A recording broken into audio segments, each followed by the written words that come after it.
Anyway, joining me for all the conversation, basically talking between my coughing today, is Tom Slater, editor of Spiked Online. A very, very good morning to you. I'm still amazed I haven't actually given this cough to you over the many, many months you've been forced and locked into a studio with me for 3 hours at a time. But there we are. I mean, there's so much to talk about. Obviously, we're going to talk a bit about, obviously, the death of the Pope. But I just want to know, because we've just had that statement from Keir Starmer about the Supreme Court ruling. I do want to ask you about that, because Sir Keir Starmer, I mean, 6 days, he was away for some of it on holiday. I do, as you know, reserve the right to not criticise people for going on holiday. He's got a family, etc. But it's the very first time in 6 days he's issued a public comment on the issue, completely echoing, I mean, word for word, the comments that we had last week in the House of Parliament. He said, "I welcome the decision of the Supreme Court, which has given us clarity, much needed clarity. And I think for those that are now drawing up guidance, it's a much clearer position. I'm really pleased that the court has now clarified the position. We can move on from there. And I think that's been very helpful. And I would welcome that." Asked whether this means he does not believe a trans woman is in fact a woman, he said, "A woman is an adult female, and the court has made that absolutely clear." And then he also suggested guidance needs to be shared to public bodies to ensure everyone follows the ruling, saying we need to move and make sure we now ensure that all guidance is in the right place according to that judgment. Funny thing is, Supreme Court provided clarity on something which anyone sane with eyes and, you know, over the age of 5, or in fact over the age of 5 months knew men are women and women aren't men. I don't think we've got any clarity there from the Prime Minister. Well, he certainly feels like he's clearer on this issue, and I think that's sincere. He's struggled very publicly with these questions for a long time. I mean, it's worrying. It is interesting, though, the points at which he decided to drop the gender ideology or moderate his position has never been because of his own MPs raising these complaints with him. It wasn't because people like Rosie Duffield, now outside of the party, talking about this issue, talking about how seriously it is and talking about the abuse that she suffered for saying that biological sex is real. He didn't listen to the feminist From members campaigners. of her own party. Absolutely. He didn't listen to the many feminist campaigners, many of whom used to be in the Labour Party, aren't in anymore because of this particular issue. He first moderated it when Tony Blair came out and said women don't have penises, and he just said, I agree with Tony. And then but again, he would not say the words himself. No, absolutely. I mean, the cowardice is striking. I mean, him saying adult female is as clear as we're going to get from him, I think. But even that is showing him having gone on actually quite a big journey where this issue is concerned. Again, I've said it a million times, either he genuinely believed, for some reason, for a certain period of his life, that so-called trans women, i.e. trans-identified men, were women, and that some women had a penis because, of course, they were born men. Either he actually believed that.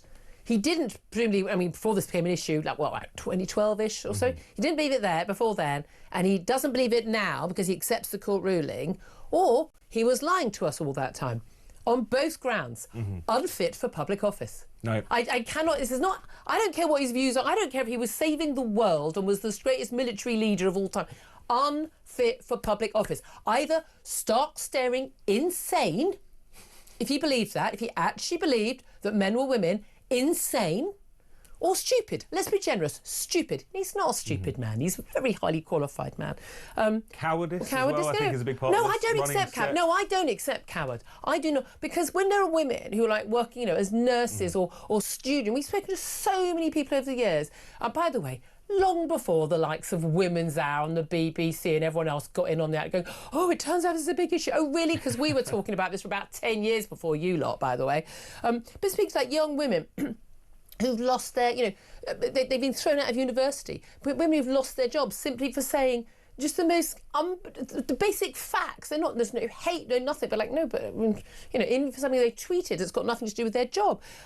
You know, to say that he was cowardly, you didn't have to be cowardly, you could just be solid. I mean, I think Wes Streeting was one of the most solid on this. Oh, yeah, and to call it cowardly is not to excuse it, of course, but I think it shows just how kind of over a barrel the Labour Party is, where a lot of these woke issues were concerned. The spell is starting to break now. I think they're starting to realise this is a very small number of people who shout very loudly. But I think they just also had this kind of mindset, which is, this is the high status, dinner party position. Therefore, I should genuflect to it, even if I don't properly understand it. Here's the thing. Again, that's like Soviet Union style. That's, it's terrible. This is, but that's the thing. It's really, it's not. People used to say to me, this doesn't matter. And look, we're not going to talk about this the whole show. I promise you, that this doesn't really matter. What do you care? How many people does it impact? Well, 51% of the population is who it impacts.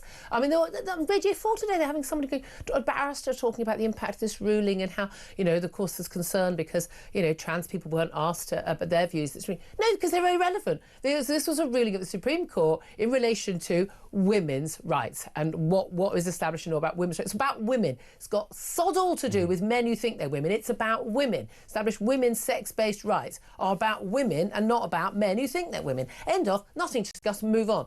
And yeah, we needed clarity on that because a load of people like Keir Starmer muddied the water. Absolutely. Because you say they're spineless, lying, deceiving fools. And I still find it unforgivable. There are people, a lot of people have been on a journey on things like lockdowns, people on a journey on other things. I find I can forgive an awful lot of things. This, I don't forgive. And I say never forgive, never forget any of the people who were in power at the time of COVID and lockdown, and we now know from Matt Hancock WhatsApps that they didn't even believe in what they were doing. It's just appalling. These people, I mean this seriously, they need to be in prison. They have committed a crime against our country. They really, really, really did. I feel so adamant about that. But we're not on the trans issue. Women have been fearful, and girls have lost out on sporting medals and had to be confronted by men in their toilets, and girls fearful of going to school because there are boys in the changing room trying to take photos of them when they're having their first period. I mean, oh my God, this is so unforgivable. Anybody who didn't stand firm, anybody who wants to be in public life, who didn't stand firm on this and say, no, this is not right, I'm sorry, they need to be hounded from public life. We can't just say, oh, OK, there's a Supreme Court ruling, it's OK now. It's not OK now, because no one normal, no one sane, no one with eyes and ears needed any clarity on this. What we needed was these people to be stopped. Now, here's the thing. Every single NHS hospital in London, probably most NHS trusts in the rest of the country, still allow for men to be put in who claim they're women to be put into women only wards, use women only toilets, women only changing rooms. We've got a couple of cases with Employment Tribunal ongoing. We've still got Bridget Phillipson, the Education Secretary, also laughably Women and Equalities Minister, again saying this strange combination of words that Keir Starmer has used and others have used that just doesn't really, it says nothing. You say it best when you say nothing at all. And she's saying that there's no issue in schools, and it's like it's all clarified. But there are mixed toilets in schools, whereas schools are supposed to provide single-sex toilets.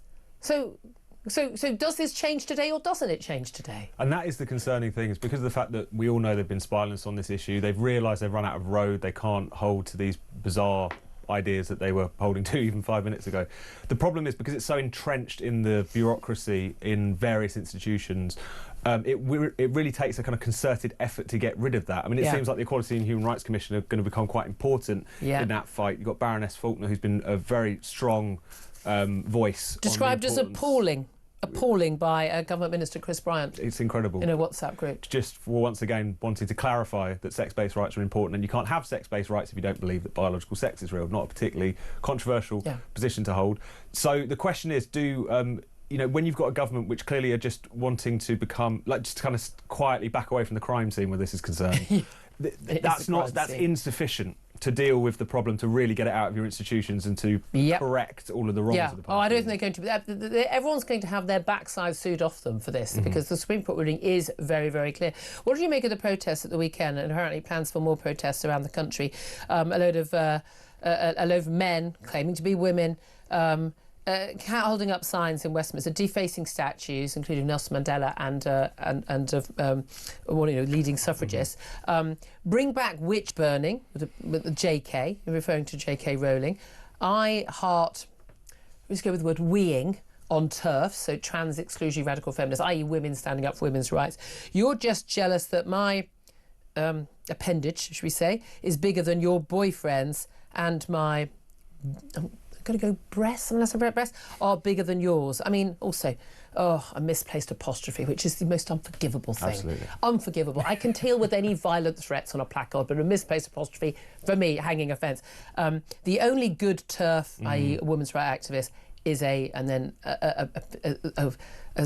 as a dead turf, basically. It's a picture of a woman hanging from a gallows. I mean, that happened in broad daylight outside our parliament. There were plenty of police there. I mean, they're now saying, we're now appealing for action from the police. And Kemi Badenoch, the Tory leader, who's been solid on this all the time, standing up on this issue. I mean, as many people are pointing out, if people had stood there with those sort of comments about migrants or Muslims or anybody else, or even about trans people. You take it the other way around. If a load of women had stood there with those sort of signs about trans people, they would have been arrested on the spot. They'd probably summary execution. They'd be behind bars already. I mean, people got sent to jail for a Facebook posting. Someone standing there basically saying they basically want to kill or abuse women. Not a problem from the police, apparently. That's quite telling, isn't it? It's incredibly telling. And it's also telling of where this movement, this trans activist movement, is and always has been. I mean, I've seen a lot of these demonstrations over the years. I've also seen a lot of gender-critical demonstrations. Never once on the gender-critical side are you seeing placards talking about hanging trans people or anything as despicable as that. Yet this sort of stuff is always there. Not only that, you then have mainstream politicians or union leaders, people like Joe Grady from the Universities Union, tweeting photos of the crowd, including some of these placards, and talking about this as a great moment for unity. You also see people like Maggie Chapman, the Green MSP in Scotland, attending some rallies at which you've got men, again, kind of voicing the most horrendous misogynistic rhetoric and then refusing to even just leave that demonstration, even to condemn it around the edges. There has been a toleration of this misogyny, I think, because it's inherent to the movement, because the movement is about taking women's rights away.